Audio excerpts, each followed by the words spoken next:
basicamente assim, até o termo utilizado, mediunidade de Umbanda, está um pouco incorreto. Até porque a mediunidade ela não é nenhuma exclusividade de uma religião específica. A Umbanda, como várias outras religiões espiritualistas, que tem até o uso da mediunidade como ferramenta, ela não tem a exclusividade sobre a manifestação fenomênica. Esse tipo de manifestação ela começou a se tornar mais comum, mais ordinária, através da codificação de Allan Kardec, né, do Espiritismo, a partir do século XIX. Isso não quer dizer que antes não havia mediunidade. Sempre houve mediunidade na história humana. A questão é que o nome que se dava a esses tipos de pessoas era diferente.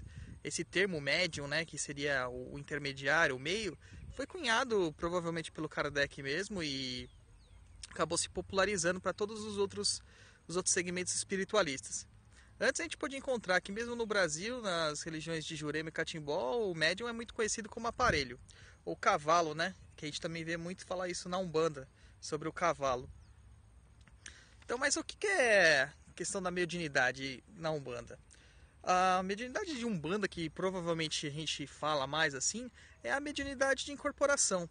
Porém, ela é só mais um tipo das mediunidades existentes à disposição do ser humano. Existem vários tipos. É que a manifestação mais comum dentro de um terreiro de Umbanda é realmente a mediunidade de incorporação.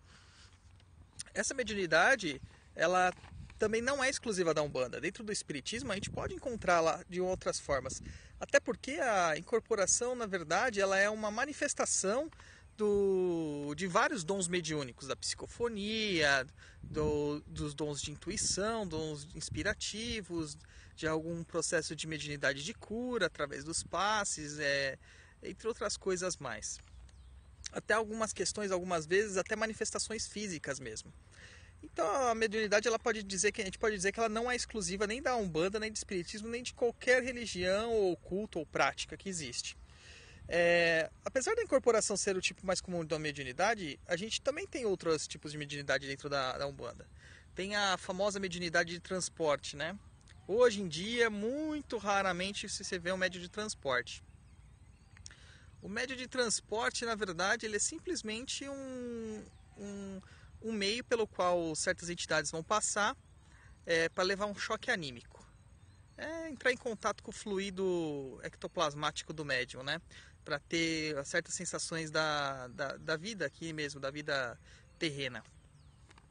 Então, apesar de a gente achar que todo mundo que vai procurar um centro de Umbanda tal, vai acabar se tornando médium, isso não está correto, na verdade. Nem todos vão ter uma manifestação mediúnica ativa. Kardec diz na codificação assim: todos são médiums. Essa frase acabou gerando certas perturbações ou distorções, porque todo mundo acredita que vai ter uma comunicação ostensiva com alguma entidade espiritual.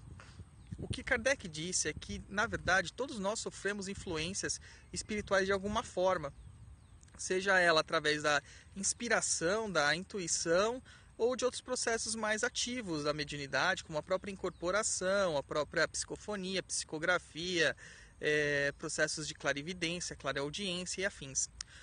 Então, ao afirmar que todos são médiums, a gente tem que acreditar que todos nós sofremos influências do mundo espiritual. Todos podemos ter um tipo de comunicação. Mas isso não quer dizer que você vai ser um médium ativo de incorporação ou de psicofonia ou qualquer outra coisa do tipo. O que gera isso é que muitas pessoas procuram esses cursos de desenvolvimento mediúnico para desenvolver uma mediunidade que eles nem possuem. E acabam ficando lá 10, 15, 20 anos, às vezes sem manifestação nenhuma. E o pior é quando essa pessoa fica apenas alguns meses e começa a manifestar tudo possível, porém, na verdade, não é uma manifestação mediúnica, é uma manifestação anímica ou uma mistificação. Isso é perturbador. Bom, dentro das mediunidades de incorporação, assim, a gente tem alguns níveis e subníveis, né, que a gente mais conhece, que é a famosa mediunidade inconsciente. Todos os médiuns que eu já ouvi falar, quando começam a sua carreira, entre aspas, mediúnica, querem desenvolver a mediunidade inconsciente. Querem de alguma forma serem tomados pelo espírito e simplesmente esquecerem do que acontece durante o transe mediúnico. Isso não é algo interessante de acontecer. Até porque a mediunidade inconsciente, ela é raríssima hoje em dia. Muito raramente você vai encontrar um médium que é totalmente inconsciente. Hoje nós encontramos na maior parte dos médiums conscientes ou, em alguns casos, semiconscientes. Na verdade, ambos têm consciência de tudo que lhes ocorre. O que modifica é a forma como o transe ocorre. Os semiconscientes, e apesar dele ter noção de estar no local, de estar ouvindo tudo o que está acontecendo, está presenciando a comunicação mediúnica, a manifestação dos espíritos e tudo mais, ele tem lapsos de memória no pós-transe. As comunicações elas acabam se perdendo nos detalhes. Não todas, nem todas, existem níveis, subníveis, isso aí varia muito conforme cada indivíduo. Mas geralmente é assim. Como você sabe que você está em transe? Bom, o seu corpo ele passa a trabalhar praticamente em função basal. Você não sente sede, você não sente fome, você não sente frio, você não sente calor, você não sente cansaço, você não sente sono ou necessidades de ir ao banheiro, qualquer coisa do tipo. Você está realmente num transe. E esse tipo de transe, ele permite que as entidades se manifestem através do seu aparelho mental. Numa manifestação consciente, a parte mais importante para o médium é permitir que o espírito fale a sua mensagem de forma isenta. É claro que nós, seres humanos, jamais iremos permitir que a comunicação seja totalmente isenta. Até porque nenhuma comunicação inconsciente ela vai ser isenta, porque a comunicação passa pelo aparelho mental e mediúnico do médium e acaba tendo certas impressões da personalidade do médium. Pode ser em menor grau, mas ainda alguma coisa vai ser encontrada lá. Contudo, na mediunidade consciente, nós podemos ter uma maior força dessa dominação sobre o espírito. É onde ocorre aquela famosa frase que a gente ouve por aí, que o médium passou à frente da entidade. Ou seja, as manifestações anímicas, as manifestações do médium, elas são muito mais presentes do que as manifestações das entidades. A gente tem que entender que a incorporação ela não é um passe de mágica ou uma possessão. A incorporação, na verdade, é uma parceria, é um compartilhamento.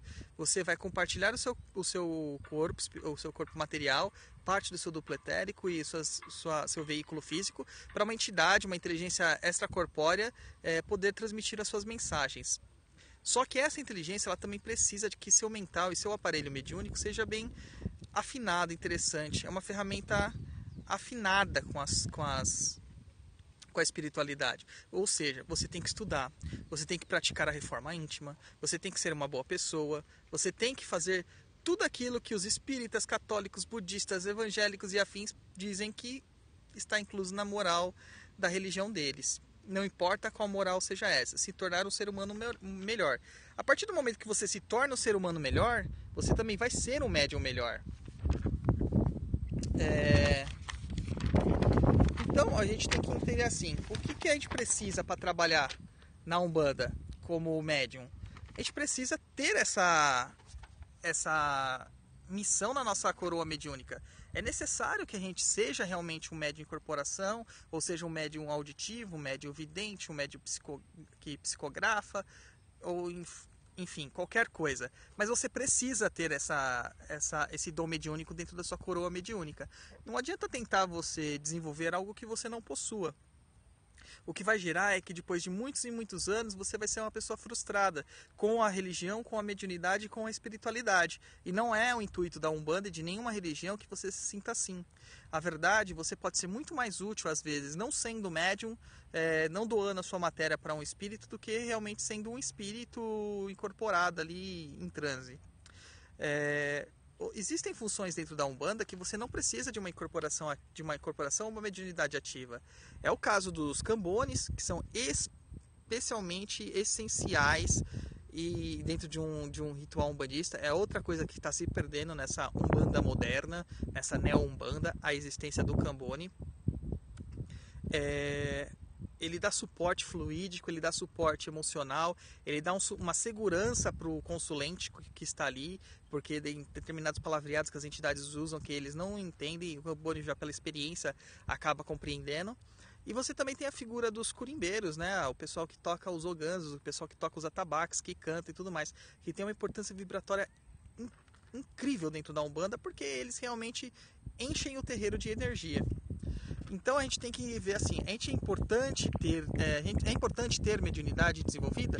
Sim, claro que é importante, mas é importante mais ainda servir com aquilo que você possui, com aquilo que você pode doar. Como que a gente se desenvolve na Umbanda? Qual é o desenvolvimento mediúnico da Umbanda?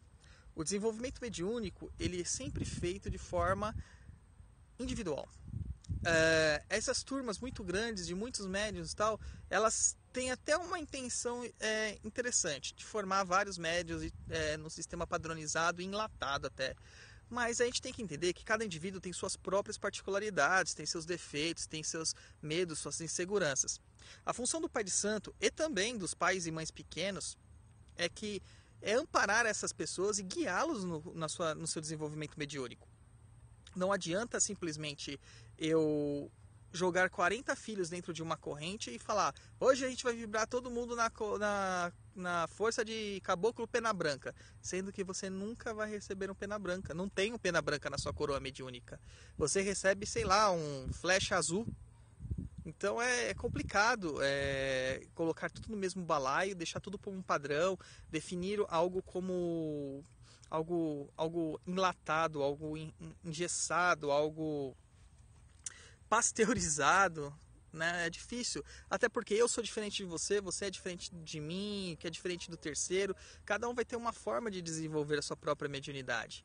Então, o pai de santo, ele tem que responder isso detidamente. Fora isso, o desenvolvimento mediúnico, ele se dá também através do contato mais íntimo com as suas entidades.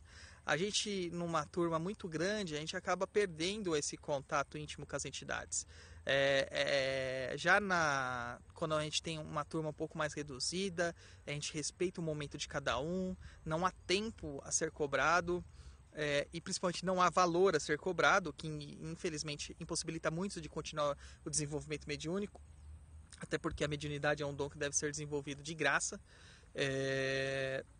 O que acaba acontecendo é que você, com essas restrições, assim, você tendo o trabalho de graça, sem pressa, com calma, com responsabilidade do pai de santo, com a atenção do pai de santo, da mãe de santo, dos pais pequenos, é que você vai ter mais segurança para desenvolver o seu dom mediúnico. A maior parte dos bloqueios que ocorrem no desenvolvimento da mediunidade se dão por insegurança. É insegurança a questão. Então, se você não quer mais gerar ilusões na sua mente, se você quer realmente conhecer a Umbanda como a Umbanda se você realmente quer servir aos orixás, aos guias, às entidades, aos deuses indígenas, à aldeia, ao cacique, ao pajé, quer servir a Olorum, Zambi, Tupã, não seja o nome do deus que você quiser dar, a primeira lição sempre é humildade. Tenha humildade, não se julgue um super médium. Espere o momento certo. Tudo vai acontecer no momento certo. Segunda coisa, nunca force algo. Não há necessidade de você forçar algo que tem que acontecer de forma natural. Até porque, de que adianta você incorporar um espírito hoje, mas não ter a segurança para transmitir as palavras do espírito? Ou dar uma consulta pela metade, ou acabar interferindo na comunicação e prejudicando as pessoas. Lembre-se que quem procura Umbanda geralmente procura porque elas estão em sofrimento. Elas precisam de um auxílio, precisam de uma ajuda. Imagina só como seria frustrante para essa pessoa chegar em um médium mal desenvolvido, com mal palavreado, com maus hábitos e ouvir tudo aquilo que ela não deveria ouvir. De outro lado, também poderia ouvir tudo aquilo que ela queria ouvir e não o que ela precisava ouvir. Entendeu? Então essa é a questão mais importante no desenvolvimento mediúnico. Então, voltando um pouquinho, mediunidade não é exclusividade nem de Umbanda nem de Espiritismo. Ela existe em todas as religiões em menor ou maior grau. Pode não ser manifestada de forma ostensiva e nem por isso um trabalhador de Umbanda vai ser discriminado por não possuir a mediunidade ativa. Todos têm função dentro do terreiro. Então eu vou ficando por aqui na vista do parque aqui que a gente está. E deixo um convite para quem quiser conhecer mais sobre o nosso trabalho, entrar lá no nosso blog www.perdidaempensamentos.com. Tem todas as nossas redes sociais lá também. Curta lá, o vídeo possivelmente vai parar no YouTube. Até mais!